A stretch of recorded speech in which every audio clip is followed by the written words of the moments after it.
Hello दोस्तों, मैं यश के शुक्ला संघर्ष यूट्यूब चैनल पर आपका स्वागत करता हूं। दोस्तों, इसके पहले मैं 17 प्रैक्टिस सेट दे चुका हूं। ये हमारा 18वां से प्रैक्टिस सेट होगा। तो चलते हैं आज के प्रश्नोत्तरी पर। और इसमें बहुत ही महत्वपूर्ण प्रश्न व्याकरण के भी लिए गए हैं। तो चलते हैं आज के पहले प्रश्नोत्तरी में। सबसे पहला हमारा प्रश्न है, भाषा की पूर्ण इकाई है। आप इसका उत्तर दें। भाषा की पूर्ण इकाई क्या होती है? तो मित्रों, आपने सोच लिया होगा। इसका जो सही उत्तर है वो है ऑप्शन नंबर बी, वाक्य। हमारा सही उत्तर है ऑप्शन नंबर बी, वाक्य। वही शब्द जो है सार्थकता की दृष्टि से भाषा की लघुत्तम इकाई शब्द होती है, और उच्चारण की दृष्टि से भाषा की लघुत्तम इकाई ध्वनि होती है। तो चलते हैं अपने नेक्स्ट क्वेश्चन पर। दूसरा नंबर हमारा प्रश्न है, स्वनिम किसे कहते हैं? आप इसका उत्तर दें। स्वनिम किसे कहते हैं? तो मित्रों, हमारा जो सही उत्तर होगा वो है ऑप्शन नंबर ए, ध्वनि। हमारा सही उत्तर ऑप्शन नंबर ए, ध्वनि। तो चलते हैं आज के तीसरे प्रश्न पर।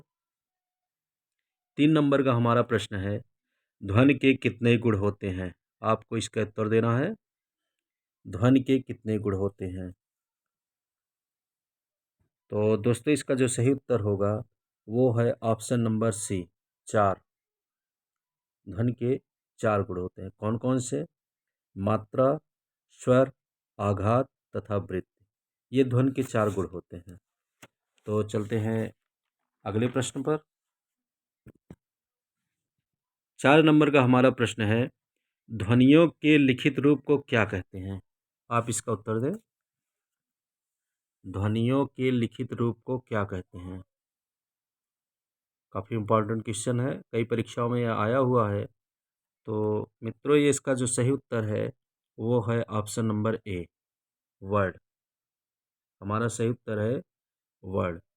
वर्ड किसे कहते हैं? वर्ड उस मूल ध्वनि को कहते हैं जिसका खंड न हो सके, जैसे पानी।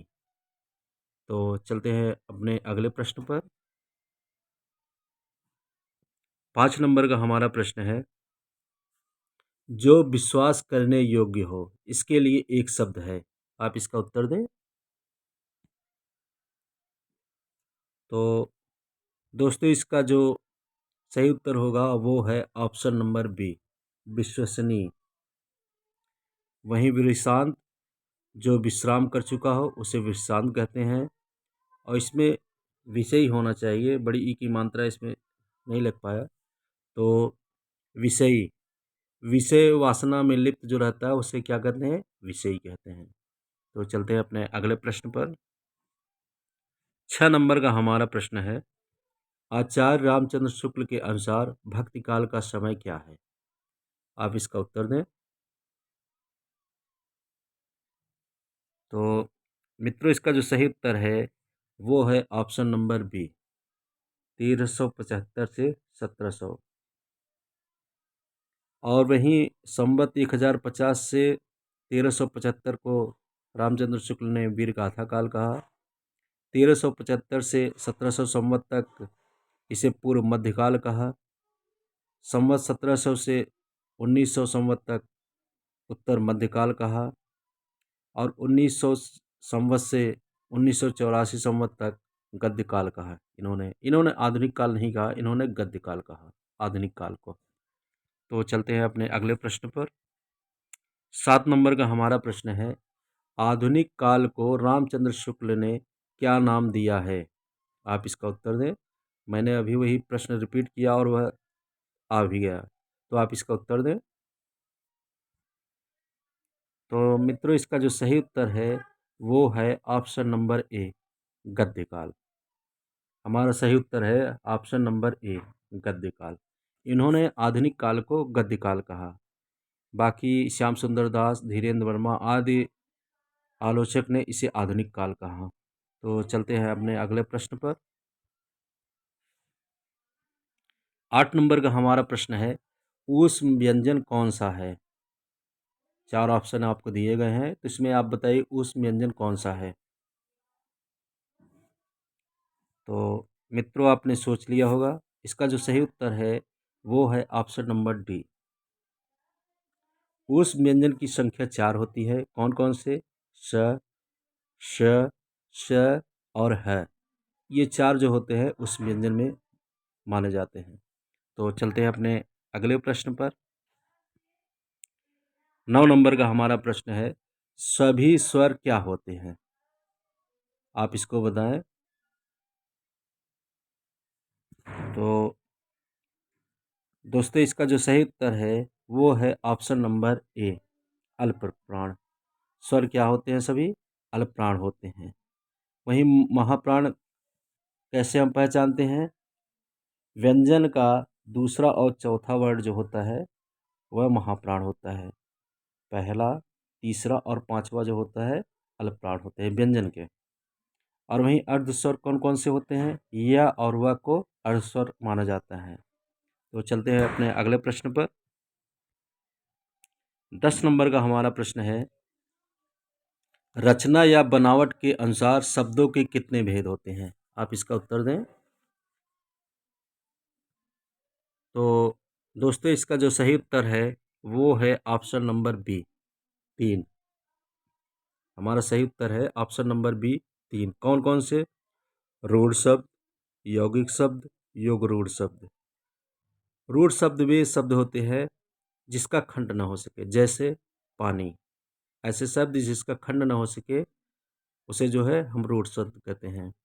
यौगिक शब्द उसे कहते हैं जिसका हम खंड कर सके, अर्थात संधि विच्छेद कर सके, जैसे पुस्तकालय, विद्यालय आदि। और योग रूढ़ शब्द ऐसे शब्द होते हैं जो मूल शब्द से हटकर एक तीसरा अर्थ निकालते हैं, उसे योग रूढ़ कहते हैं, जैसे लंबोदर अर्थात गणेश। तो चलते हैं अपने अगले प्रश्न पर।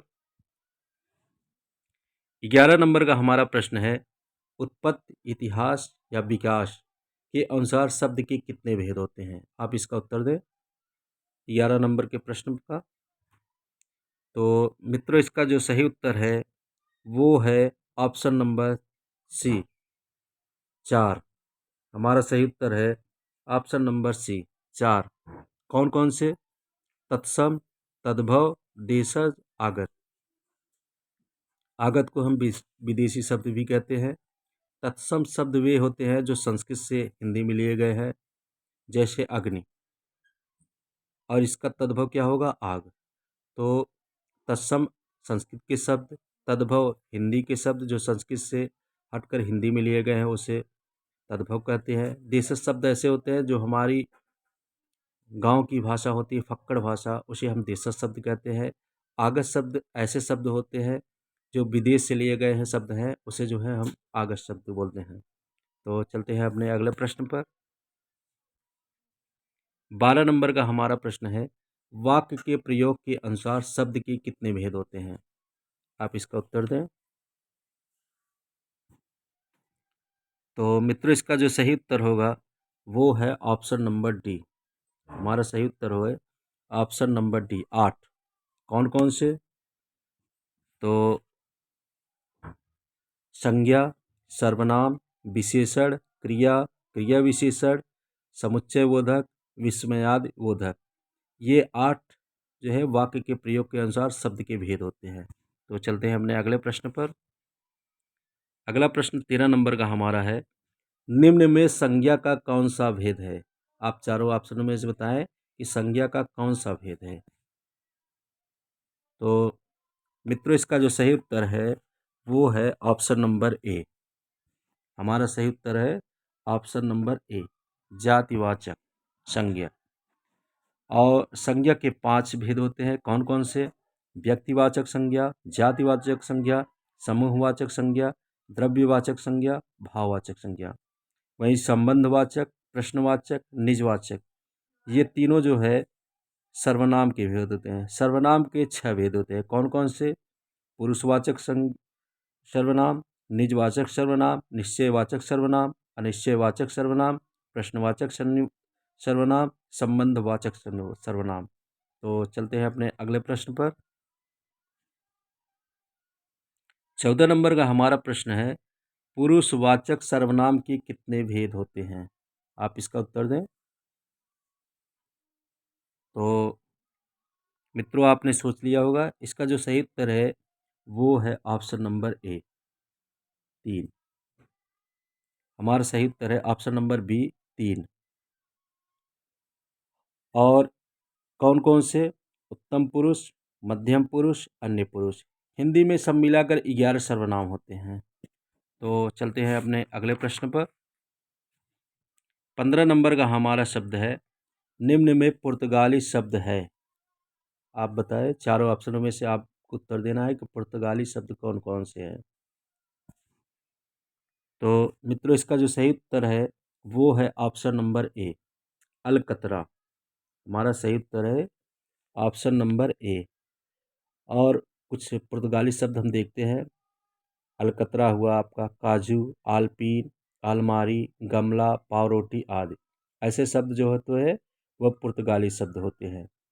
वहीं चेचक आपका तुर्की शब्द है। तो तुर्की के कुछ शब्द हम जानते हैं, जैसे उर्दू, चेचक, तमंचा, कैंची, तोप, चाकू इत्यादि। ऐसे शब्द जो होते हैं वो तुर्की के शब्द हैं। वहीं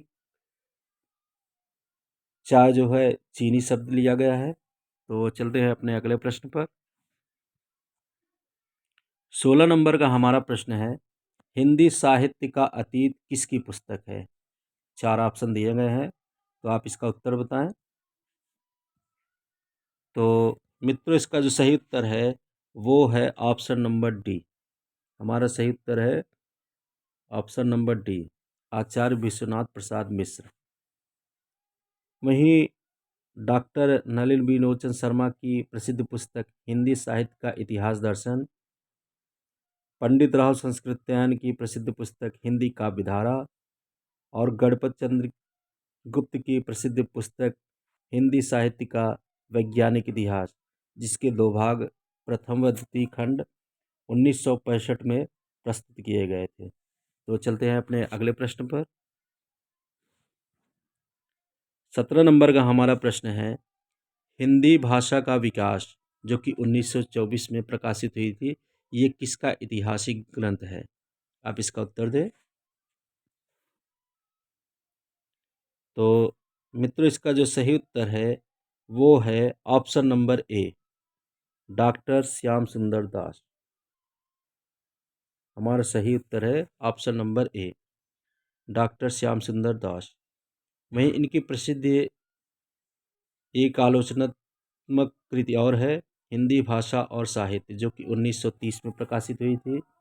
डॉक्टर मोतीलाल मनेरिया की प्रसिद्ध पुस्तक राजस्थानी भाषा और साहित्य, नंद दुलारे वाजपेयी की प्रसिद्ध पुस्तक हिंदी साहित्य की 20वीं शताब्दी, जो कि 1945 ईस्वी में प्रकाशित हुई, और उदयनारायण तिवारी की हिंदी भाषा का उद्भव और विकास। तो चलते हैं अपने अगले प्रश्न पर। 18 नंबर का हमारा प्रश्न है, हिंदी काव्य संग्रह किसकी पुस्तक है? आप इसका उत्तर दें। 18 नंबर प्रश्न में 4 ऑप्शन दिए गए हैं, तो चारों में आपको उत्तर देना है। तो मित्रों, इसका जो सही उत्तर है वो है option number C Mahesh Dutt Shukla. हमारा सही उत्तर है option number C Mahesh Dutt Shukla. वहीं नरेश त्रिपाठी की प्रसिद्ध पुस्तक कविता कौमुदी, जो कि 1917 में प्रकाशित हुई, पद्मलाल पुन्नालाल बख्शी की हिंदी साहित्य का विमर्श 1923 ईस्वी में प्रकाशित हुई। तो चलते हैं अपने अगले प्रश्न पर। 19 नंबर का हमारा प्रश्न है, हिंदी का प्रथम ऐतिहासिक रास ग्रंथ कौन सा है? आप इसका उत्तर दें। तो मित्रों, इसका जो सही उत्तर है वो है ऑप्शन नंबर सी पंच पांडव रचित रास। किसके द्वारा लिखा गया है? शालिभद्र सूरी के द्वारा। उपदेश रसायन जिनदत्त सूरी की है।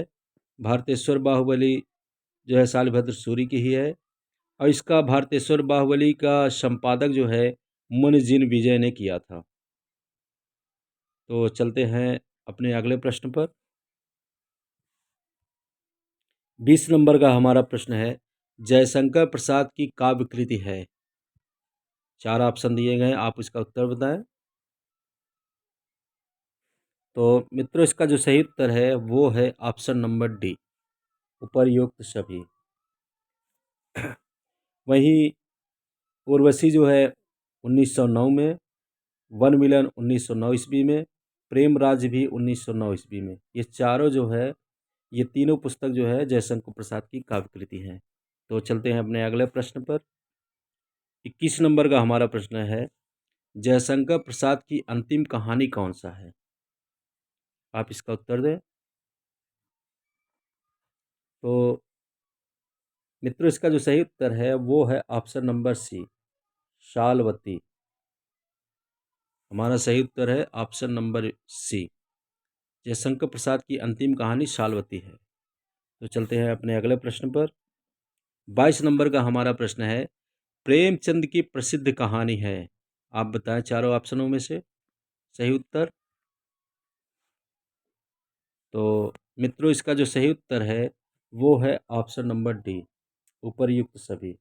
ये तीनों जो रचनाएं हैं, ठाकुर का कुआं जो कि 1932 में प्रकाशित हुई, पूस की रात 1930 में प्रकाशित हुई, ईदगाह 1933 ईस्वी में प्रकाशित हुई, ये तीनों रचनाएं जो हैं प्रेमचंद की प्रसिद्ध कहानियां हैं। तो चलते हैं अपने अगले प्रश्न पर। 23 नंबर का हमारा प्रश्न है, कहानी का उद्भव किस युग से माना जाता है? आप इसका उत्तर दें। तो मित्रों, इसका जो सही उत्तर होगा वो है ऑप्शन नंबर सी, द्विवेदी युग। वहीं छायावाद के जनक जो है जयशंकर प्रसाद द्विवेदी जी माने जाते हैं। भारतेंदु युग के जनक जो है भारतेंदु जी माने जाते हैं, उन्हीं के नाम पर इसका युग भारतेंदु युग पड़ा। द्विवेदी युग जो है महावीर प्रसाद द्विवेदी जी इसके जनक माने जाते हैं। तो चलते हैं अपने अगले प्रश्न पर। 24 नंबर का हमारा प्रश्न है, बंग महिला का मूल नाम क्या था? आप इसका उत्तर दें। काफ़ी बार ये पूछा गया प्रश्न है परीक्षाओं में, तो इसका उत्तर आप बताएं। तो मित्रों, इसका जो सही उत्तर है वो है ऑप्शन नंबर ए, राजेंद्र बाला घोष। बंग महिला का मूल नाम क्या था? राजेंद्र बाला घोष। और ये मिर्ज़ापुर निवासी बाबू पूर्ण चंद की पत्नी थी। हिंदी की प्रथम कहानी लेखिका इन्हें स्वीकार किया गया है। तो चलते हैं आज के अंतिम प्रश्न पर। हमारा आज का अंतिम प्रश्न है, पिंजरे की उड़ान किसकी कहानी संग्रह है? आप इसका उत्तर दें। तो दोस्तों, इसका जो सही उत्तर है वो है ऑप्शन नंबर डी, यशपाल। इसका जो सही उत्तर है वो है ऑप्शन नंबर बी, यशपाल। वहीं इलाचंद जोशी की प्रसिद्ध कहानियाँ धूप रेखा, दिवाली और होली है। उपेंद्रनाथ अश्क की प्रसिद्ध कहानियाँ पिंजरा, अंगूर, छोटे, बैगन का पौधा इत्यादि है। तो दोस्तों, 4500 प्रश्नों की श्रृंखला में ये हमारा 18वां प्रैक्टिस सेट है। तो दोस्तों, अगर आपको ये वीडियो हमारा पसंद आए तो आप लाइक, शेयर, सब्सक्राइब ज़रूर करें और कमेंट ज़रूर लिखें। तो इसी के साथ मैं विदा लेता हूँ। आप लोगों का बहुत बहुत धन्यवाद। आपका दिन शुभ हो। Thank you sir.